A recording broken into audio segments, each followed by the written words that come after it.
हरे कृष्णा राधे राधे। हमारे चैनल कुसुम के गौरी गोपाल में आप सभी का स्वागत है। कैसी हैं आप लोग, कमेंट बॉक्स में ज़रूर लिखिएगा। आज है 6 जुलाई।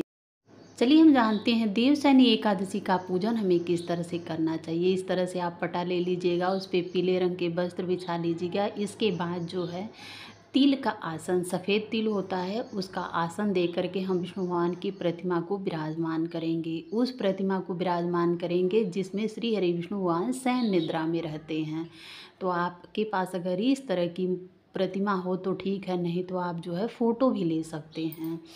ये हमारी पीतल की हैं। इस तरह से आप जो है फ़ोटो और प्रतिमा का पूजन जो है देवशयनी एकादशी में कर सकते हैं। अब हम चलते हैं अपने कान्हा जी को जो है स्नान करवाएंगे। कान्हा जी को स्नान करवाने के लिए अगर आप दूध और पंचामृत से करवाते हैं तो तांबे की पात्र में, चाहे थाली या बर्तन जो भी है, उसमें स्नान मत करवाइएगा।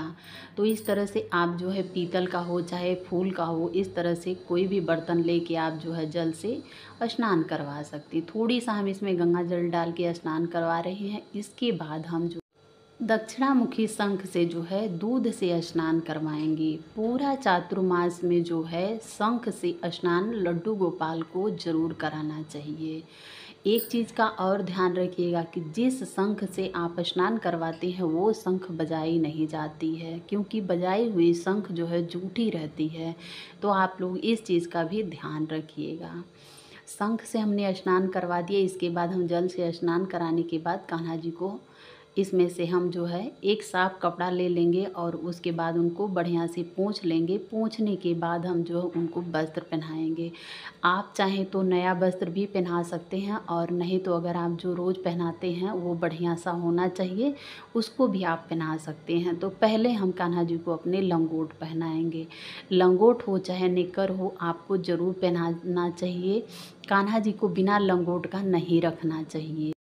आप सभी को चातुर्मास की हमारी तरफ से सभी देशवासियों को, सभी वैष्णव भक्तों को बहुत बहुत हार्दिक शुभकामना। चातुर्मास की आप सभी को ढेर सारी शुभकामना।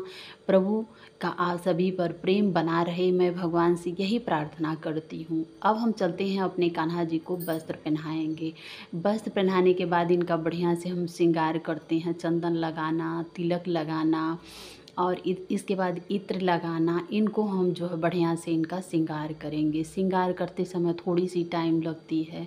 आप लोगों को पता है कि हम एकादशी का व्रत रखते हैं, तो इसमें हमें जो है कुछ कार्य जो है एक दिन पहले कर लेना चाहिए। तुलसी दल एकादशी के दिन नहीं तोड़ा जाता है, तो इसलिए तुलसी का पत्र जो है आप एक दिन पहले ही तोड़ के रख लिया करिए। कभी भी एकादशी के दिन तुलसी में जल नहीं डालना चाहिए और तुलसी पत्र नहीं तोड़ना चाहिए। तो एक दिन पहले ही हम जो है तुलसी पत्र और तुलसी दल जो है मंजरी सहित तोड़ के रख लेते हैं, क्योंकि भोग जब हम कान्हा जी को, विष्णु भगवान को लगाते हैं तो बिना तुलसी पत्र का श्री हरि विष्णु भगवान जो है भोग को ग्रहण नहीं करते हैं। तो ये देखिए, हमने इनका श्रृंगार करने के बाद इनको जो है यहाँ विराजित कर दिया है। अगर आप स्नान नहीं करवाए हैं भगवान को, तो एक पुष्प लेकर जल का छींटा देके आप भगवान को स्नान करवा सकते हैं। लेकिन हम विष्णु भगवान की मूर्ति को पहले से ही हम स्नान करा दिए थे। श्री राम परिवार का जो फ़ोटो रखे हैं उस पर भी हम पानी से साफ़ कर लिए थे, और अपने कान्हा जी को भी हम स्नान करवा दिए हैं। तो अगर आप स्नान नहीं करवाए होंगे तो जल में थोड़ी सा गंगा जल डाल के, पुष्प लेके और पानी का छींटा देके उनको स्नान कराने के बाद तभी पूजा प्रारंभ करनी चाहिए। धूप दीप हम जो है लगा लिए, इसके बाद हम पुष्प चढ़ाएंगे। एकादशी के दिन तुलसी का विशेष महिमा बताई गई है। कहते हैं तुलसी का पूजन करने से, तुलसी गले में धारण करने से बेहद भगवान की असीम कृपा बनी रहती है, क्योंकि तुलसी श्री हरि विष्णु भगवान की प्रिया मानी जाती हैं। देवशयनी एकादशी का व्रत जो लोग करते हैं, बताया जाता है ग्रंथों में, शास्त्रों में, कि इससे अकाल मृत्यु का भय नहीं रहता है। शंख कभी भी आप अपने घर में रखते हैं तो खाली नहीं रखनी चाहिए। इस तरह से जल भर के तभी आप जो है शंख को रखें। खाली शंख कभी भी घर में जो है दरिद्रता की निशानी प्रदान करती है, इसलिए कभी भी उसमें चाहे तो आप चावल रख सकते हैं, या तो 1 रुपया 2 रुपया का सिक्का डाल सकते हैं चावल के साथ, या जल भर के रखें। एकादशी, देवशयनी एकादशी में किशमिश का भोग श्री हरि विष्णु भगवान को बेहद प्रिय है और देवशयनी एकादशी के दिन किशमिश का भोग लगाया जाता है। ऋतु के अनुसार आपको जो भी फल अवेलेबल है आप फल का भोग लगा सकते हैं। आप देख सकते हैं कि मैं जहाँ केला रखी हूँ इसके बगल में 2 पुष्प रखी हूँ और ये पुष्प जो है हम गौरी और गणेश को ध्यान देते हुए ये पुष्प रखी हूँ। कलावा चढ़ा देती हूँ, वस्त्र रूपी कलावा हमें चढ़ाना चाहिए। अगर आपके पास वस्त्र है तो आप वस्त्र भी चढ़ा सकते हैं। अगर आपके पास जो है फ़ोटो है चाहे प्रतिमा है गणेश भगवान की तो आप भी रख सकते हैं उसको। जल का छींटा दे के गणेश भगवान को भी स्नान करवाना चाहिए। और आप एक चीज़ का और ध्यान रखिएगा कि जब गणेश भगवान का पूजन करते हैं तो उसमें जो प्रसाद आप चढ़ाते हैं उसमें तुलसी दल नहीं होना चाहिए। श्री हरि विष्णु भगवान को तुलसी दल बेहद प्रिय है, लेकिन गणेश भगवान में तुलसी दल का भोग नहीं लगता है। अब हम चंदन से भगवान को तिलक करेंगे। श्री हरि विष्णु भगवान को अगर आप वस्त्र चढ़ाते हैं, आपके पास पीला वस्त्र है तो आप पीले वस्त्र का जो है भगवान को चढ़ा के किसी ब्राह्मण को आप जो है दान दे सकते हैं। इस तरह से आप जो है एकादशी का पूजन बड़े आराम से बड़े आसानी से आप जो है घर में अपने कर सकते हैं। अब हम एकादशी की जो है किताब पढ़ेंगे। कहते हैं ग्रंथों में बताया गया है कि एकादशी की एक कथा श्रवण करने वाला और जो लोग सुनाते हैं जो लोग सुनते हैं अगर उनका आप चेहरा देख लें तो आपको थोड़ी सी पुण्य की प्राप्ति होती है। इतना महात्मा बताया गया है जो लोग कथा पढ़ते हैं और सुनते हैं। चातुर्मास में किन किन चीज़ों का सेवन करना चाहिए, क्या क्या चीज़ करनी चाहिए, मैं आपको दूसरी वीडियो पे अपलोड करके दिखाऊंगी। आज मैं एकादशी का पूजन सिर्फ आप लोगों को दिखाती हूँ। तो आज से चातुर्मास जो है प्रारंभ हो गया है। तो जल का छींटा देते हुए इस तरह से हम दीप को ठंडा कर लेते हैं और करने के बाद जो है जब भी आप एकादशी का कोई भी, चाहे आप चातुर्मास में चाहे एकादशी का आप जो भी शुरू करते हैं कोई कार्य करते हैं तो आपको संकल्प लेना पड़ता है। जैसे आप रोज़ जो है श्री हरि विष्णु भगवान को इस तरह से आपके पास पीतल की मूर्ति है, लड्डू गोपाल को अगर आप पंचामृत से स्नान कराते हैं चातुर्मास में तो बहुत फलित होता है। इस तरह से हाथ में पुष्प ले लीजिए, जल का थोड़ी सा छींटा डाल लीजिए, इसके बाद जो है सफ़ेद तिल ले लीजिए।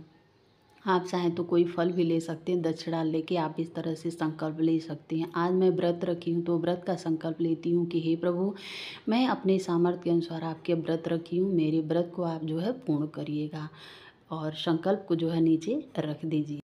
तो अब हम आरती करेंगे। आरती जब भी आप करिए तो घंटी का नाद जरूर होना चाहिए। घंटी के नाद से देवता बेहद प्रसन्न रहते हैं। कहते हैं कि घंटी का नाद सुनते चारों दिशाओं में आकाश पाताल तीनों लोकों में जो है देवी और देवता बेहद प्रसन्न रहते हैं। तो इस तरह से हमने आरती कर ली। करने के बाद जो है ये जल का थोड़ी सा हम हाथ में लेंगे और इस तरह से चारों तरफ घुमा के अर्घ दे देते हैं। इसके बाद जब भोग आप लगाते हैं तो शंख का नाद बेहद ज़रूरी होता है। शंख का नाद जो है श्री हरि विष्णु भगवान के भोग में ज़रूर लगाना चाहिए। तो शंख बजाना चाहिए आपको। शंख बजाने के बाद जो है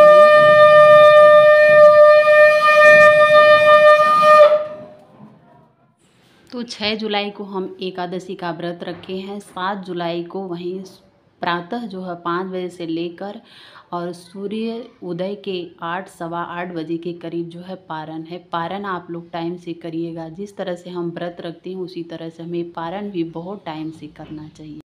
घर के मंदिर में विराज सभी देवी देवता को हम इसी आरती से आरती घुमानी चाहिए। जब भी आप आरती करते हैं अगर कोई चौकी या पटा लगा के किसी भगवान का पूजन करते हैं तो आप अपने घर में विराजमान भगवान को भी आरती दिखाया करिए। उनको भी वही प्रसाद भोग जो है चढ़ाना चाहिए। आकाश की तरफ देखते हुए तुलसी मैया और आप जो भी रखे हैं बाहर केला हो समी हो उधर भी आपको दीप प्रज्वलित करना चाहिए। हमारे चैनल गौरी गोपाल में आप सभी का स्वागत है। कैसे हैं आप लोग? कमेंट बॉक्स में राधे राधे ज़रूर लिखिएगा। हमारी थोड़ी सी जानकारी आप लोगों को अगर पसंद आए तो हमारे चैनल को ज़्यादा से ज़्यादा 100 लाइक तो ज़रूर करिएगा और सब्सक्राइब करना तो बिल्कुल मत भूलिएगा। और अगर हमारी वीडियो को आप लोग पूरा देखते हैं तो पूर्ण रूप से आपको समस्त जानकारी मिलती रहेगी। इसके लिए आप बेल आइकन के प्रेस को ज़रूर टच करिएगा। तो थैंक यू। मिलते हैं नेक्स्ट वीडियो में एक नई जानकारी के साथ। तब तक के लिए राधे राधे आप सभी को।